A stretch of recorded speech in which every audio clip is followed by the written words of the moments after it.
Routers are one of the most versatile tools we have in the woodworking shop, but router bits come in so many different shapes, sizes, and profiles, it can be completely overwhelming trying to decide what you should get. So today I'm going to show you what I think are absolutely essential router bits that I think every woodworker should have. A few you might want to consider, but most importantly, what you want to absolutely avoid so that you don't waste your money on bits that you're never going to use. First thing I want to address is do not, under any circumstances, buy one of these 50, 70, or 100 router bit sets. These sets are made from the cheapest materials and the lowest quality standards that Jefe Bezos and his Chinese manufacturers can get away with. On top of that, the vast majority of woodworkers are going to use maybe 4 or 5 bits out of that entire set. The rest are going to go completely untouched. Now, I know it can be really expensive to buy all individual router bits, especially when you're just starting out in woodworking and trying to build your collection. So I'm going to show you a really great beginner set that's got some good quality bits that's going to cover probably 90% of what you're going to need for your router.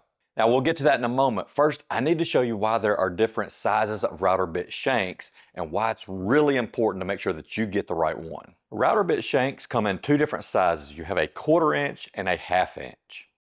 Now, the shank is the part of the bit that fits down into the collet on the router. Now, if you're using a small trim router, vast majority of the time, a 1/4 inch bit is the only thing that's going to be able to fit into these routers. Now, your larger handheld routers and your table mounted routers, these can take both a 1/4 inch or a 1/2 inch bit by changing out the collet. Now, the 1/4 inch bits, they're going to be a lot lighter and cheaper than the larger 1/2 inch bits. The 1/4 inch bits are great for light duty tasks like doing roundovers or chamfers, also doing some detail work like routing out a recess for a hinge or even doing some light flush trimming. Now, the downside of using a 1/4 inch bit is you're going to have a lot more vibration due to the smaller diameter shaft, especially when you're trying to cut too much material. Now, this vibration can cause some chatter, which is going to give you a really rough cut, but it can also end up breaking the bit. And yes, I have broken a few of these bits in my time, and I can confirm the pucker factor is pretty strong when one of these breaks off at about 30,000 RPM.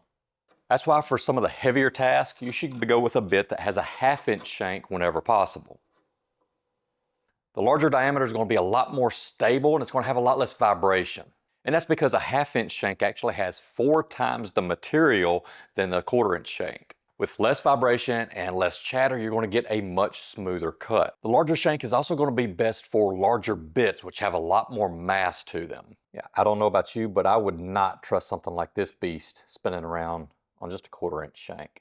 Okay, with that important information covered, let me show you the 4 types of router bits that are absolutely essential and I think every woodworker should have. And these are going to cover 95% of all of your routing tasks. First up, let's talk edge profile bits. Now, there is a massive selection available of different edge profiles in every size, shape, and combination that you can imagine. But there are only 2 that I consider essential that every woodworker should have. And the rest can be pretty much ignored unless you really need something special for a specific project. And for you fans of the Roman ogee, look, I'm sorry, but the 13th century is calling and they would like their edge profile back.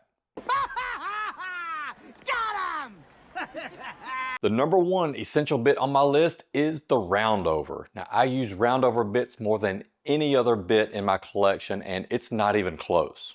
Now, a 1/4 inch roundover is definitely the most common, but a lot of times I prefer something a little smaller like a 3/8 or an 1/8 inch, just to add a nice soft edge to the corner of the project.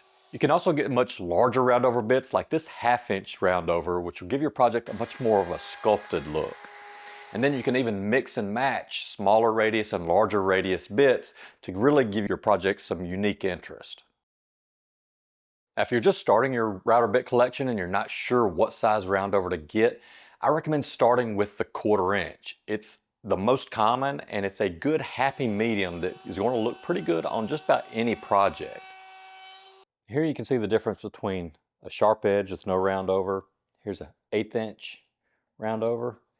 Then 1/4 inch roundover. Another really neat thing you can do with roundover bits, instead of setting them to where they cut flush with the surface and just give you the standard roundover, you can create a little bit of a step by lowering the bit a little bit so that the edge cutter is engaging as well. And that's going to create a really nice stepped profile. And this is a really common look that's used a lot for tabletops. Now the next essential bit is a chamfer bit. Now this creates a sharp angle on the edge of the board. This is typically a 45-degree angle, although there are other angles that are commonly available. Now this is a bit more of a modern look as opposed to the roundover, which is considered a more classic look. You'll see chamfers used a lot on like mid-century modern and minimalist style furniture. Now a lot of times a chamfer and a roundover may be used together on a project. You use the chamfer like on the bottom of a tabletop to kind of lighten the look a little bit, and then use the roundover on the top to soften the edge.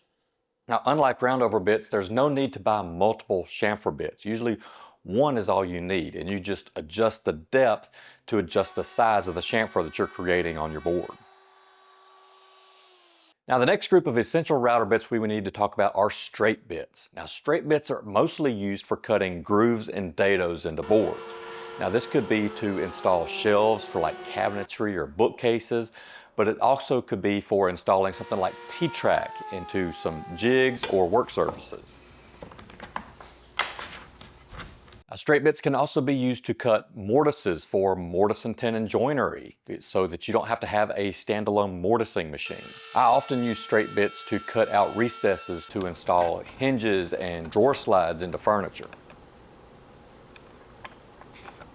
Now your basic straight bits look something like this, with two straight cutters on each side.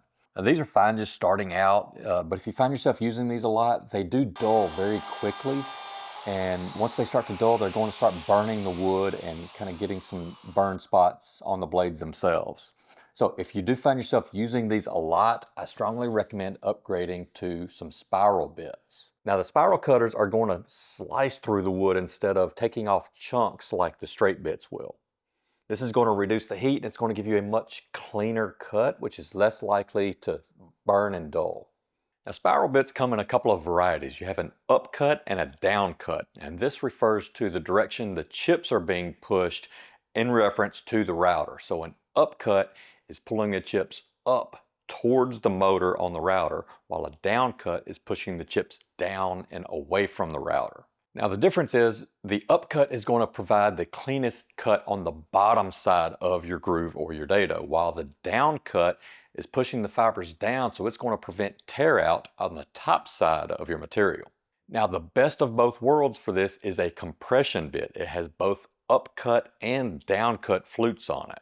Now compression bit definitely falls into the premium router bit category. So unless you're doing a lot of routing or doing a lot of production CNC, it's not something that I recommend, especially early on. Next on our must-have list is the flush trim bit. This is also called the pattern bit. Now a flush trim bit looks just like a straight bit, except it has a bearing on it that's the exact same size as the cutters. Now, a flush trim bit is great for working with edge banding or veneers, where you can quickly trim those to be perfectly flush with the edge of your board. But the best use of a flush trim bit is for using templates. The bearing rides along the template, recreating complex shapes very quickly and very easily. And you can get these bits with the bearing either on the top or the bearing on the bottom of the bit. And different situations may call for one or the other. With the top bearing bit, you can take multiple passes and work your way down a wide board. But a bottom bearing bit is much better for flush trimming. Plus, if you accidentally tip the router, you're not going to gouge into your workpiece. And just like the regular straight bits, flush trim bits are available with different sizes, as well as both upcut, downcut, and compression. Now let's talk about a few bits that fall into the specialty router bit category. Now these are bits that I wouldn't consider absolutely essential, but really nice to have in the right circumstances. The first specialty bit is the plywood dado bit. Now these may look like regular straight bits, but they're actually specially designed to cut slightly undersized dados to match the size of modern plywood. And as you may be painfully aware, 3/4 inch plywood isn't really 3/4 of an inch thick. By using these undersized dado bits, you get a perfectly fitting dado with a single pass.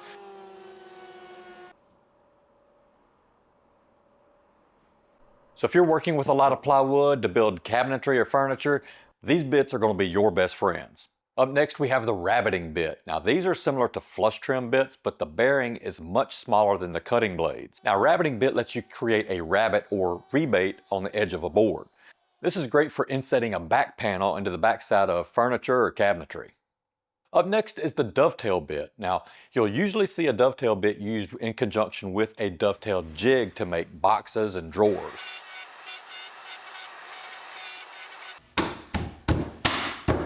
Or you can use a dovetail bit to create sliding dovetail joints, which is an incredibly strong joinery technique that's used both in furniture and in jigs.